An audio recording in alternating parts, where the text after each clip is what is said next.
राज्यसभा के अंदर मैंने विस्तार से छोटे किसानों के संबंध में बात कही है और देश का 80-85% के वर्ग इसको हम उपेक्षित रख करके देश का भला नहीं कर सकते हैं। हमने उसके लिए कुछ सोचना ही होगा और बड़ी नक्करता के साथ हमने सोचना होगा। और मैंने गिन करके बताया है कि छोटे किसानों की कैसी उपेक्षा हुई है, किसानों के नाम पे हुई है। उसमें एक बदलाव बहुत जरूरी है और आपको भी ये छोटा किसान जाग जाएगा तो जवाब आपको भी देना पड़ेगा, ये मैं पूरी तरह समझता हूं। हमारे यहां जैसे जैसे आबादी बढ़ रही है, जमीन का टुकड़ा छोटा होता जा रहा है, परिवार के अंदर जमीन जो है बढ़ जाती है।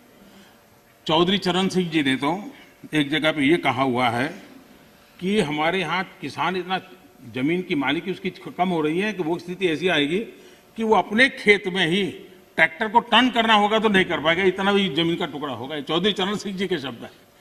तो ऐसी जब चिंता हमारे इन महापुरुषों ने हमारे सामने की है तो हमें भी तो कुछ न कुछ व्यवस्थाएं करनी होगी। हमें ये आजादी के बाद हमारे देश में 28% खेतहर मजदूर थे, 28% लैंडलेस लेबरर थे। 10 साल पहले जो सेंसस हुआ उसमें ये जनसंख्या खेतीहर संख्या 28 से 55% हो गई। अब ये किसी भी देश के लिए चिंता का विषय होना चाहिए कि 28 से हमारा खेतहर मजदूर 55% पर पहुंच गया है और जमीन कम होने के कारण खेती से जो रिटर्न मिलना चाहिए वो नहीं मिलने के कारण उसके जीवन में ये मुसीबत आई है और वो मजदूरी करने पर किसी और के खेत में जाकर के मजदूरी होने कर मजबूर हो गया है। और दुर्भाग्य है कि हमारे देश में खेती में निवेश जो होना चाहिए वो नहीं हो रहा है। सरकार उतना कर नहीं पा रही है, राज्य सरकारें भी नहीं कर पा रही है और किसान खुद भी नहीं कर पा रहा है। जो कुछ भी उसको निकलता है बच्चों को पालने में और पेट भरने में उसका चला जाता है और इसलिए निवेश की बहुत बड़ी आवश्यकता है। जब तक हम निवेश नहीं लाएंगे, जब तक हम हमारी खेती को आधुनिक नहीं करेंगे, हम जब तक छोटे से छोटे किसान की भलाई के लिए व्यवस्थाएं विकसित नहीं करेंगे, हम देश के एग्रीकल्चर सेक्टर को ताकतवर नहीं बना सकते हैं। और इसलिए हमारा किसान आत्मनिर्भर बने, उसको अपनी उपज बेचने की आजादी मिले, उस दिशा में हमने काम करने की आवश्यकता है। और हमारा किसान सिर्फ गेहूं और चावल वहां सीमित रहे उससे भी बात बनने वाली नहीं है। दुनिया में मार्केट क्या है, आज उसके रिसर्च हो रहे हैं। उस प्रकार की चीजों का उत्पादन करें और वो चीजें दुनिया के बाजार में बेचें। भारत की आवश्यकता है हम बाहर से चीजें न लाएं। मुझे याद है, मैं बहुत पहले जब यहाँ संगठन का काम करता था नॉर्थ पार्ट में, मुझे फारूक साहब के साथ भी काम करने का काफी मौका मिला है। तो मुझे हरियाणा का एक किसान अपने खेत में ले गया, उसने बड़ा आग्रह कहा तो मैं चला गया। छोटी सी जगह थी उसकी, 1-1.5-2 बीघा शायद जमीन होगी, लेकिन बड़ा प्रगति। तो उसने वो बड़े पीछे पड़ा, आइए। मैंने कहा है क्या बात? वे बोले एक बार आइए तो देखिए। तो मैं गया उसके यहाँ, करीब 30-40 साल पहले की बात है, 30 साल हो गए।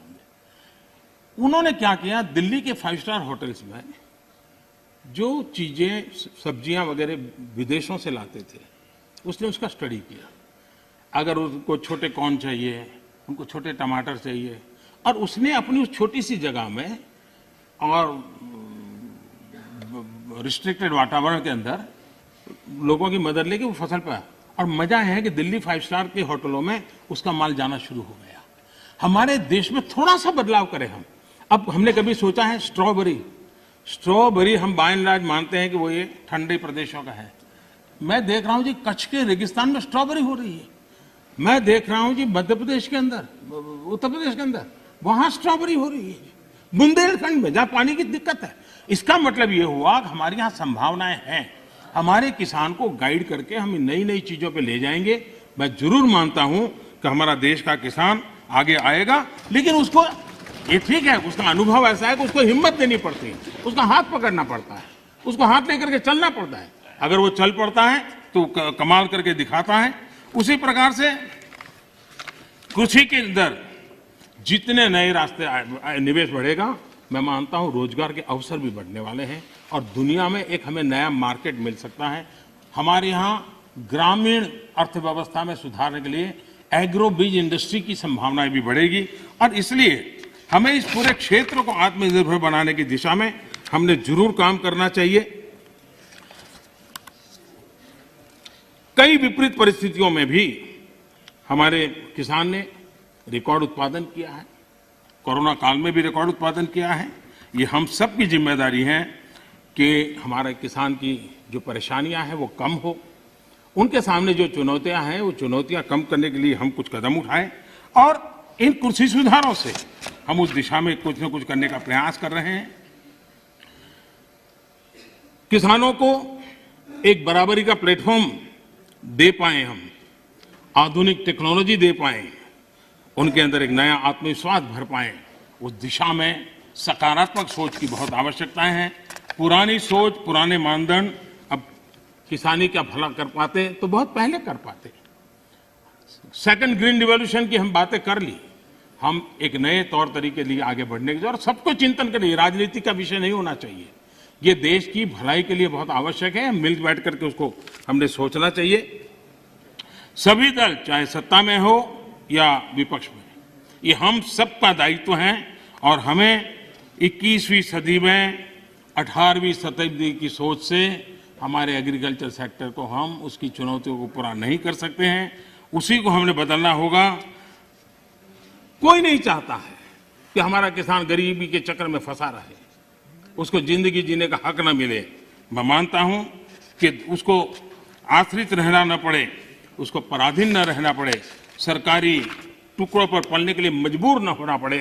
ये जिम्मेवारी भी हम सबकी है और उस जिम्मेवारी को निभाना, हमारे अन्नदाता समृद्ध हो, हमारा अन्नदाता कुछ न कुछ और ज्यादा देश के लिए कर सकें, उसके लिए अगर हम अवसर देंगे तो बहुत सारी। सरदार वल्लभ भाई पटेल एक बात कहते थे, वो कहते थे स्वतंत्रता प्राप्ति के बाद भी यदि परतंत्रता की दुर्गंध आती रहे तो स्वतंत्रता की सुगंध नहीं फैल सकती। जब तक हमारे छोटे किसान को नए अधिकार नहीं मिलते तब तक पूर्ण आजादी की उनकी बात अधूरी रहेगी। और इसलिए बड़ा बदलाव कर करके हमको, हमारे इन किसानों को एक लंबी यात्रा के लिए तैयार करना होगा और हम सबको मिलकर के करना होगा। गलत कुछ करने के इरादे से जब नहीं होना चाहिए, अच्छा करने के इरादे से होना चाहिए, किसी की भलाई करने के लिए होना चाहिए।